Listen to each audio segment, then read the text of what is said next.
Hello students and welcome to week 13 in your online general psychology course. This week we will talk about social psychology. So this brings us to chapter 13.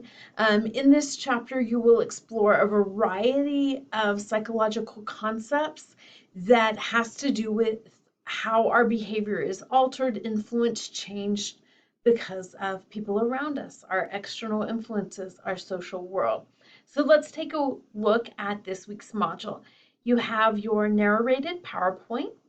You have 3 Connect assignments this week, one on mate selection, one on a newsflash on evolution and bad boyfriends, and one on the fundamental attribution error. In addition to your 3 Connect assignments, you have your quiz over chapter 13. There is not a writing assignment this week. So 3 Connect assignments and your chapter 13 quiz. We are getting down to the end of the semester here. And so I hope you can always reach out to me with any questions. If you have any late work, please get with me so we can get that completed and just kind of gear up for the end of our semester here. I hope you are all doing well and have a great week.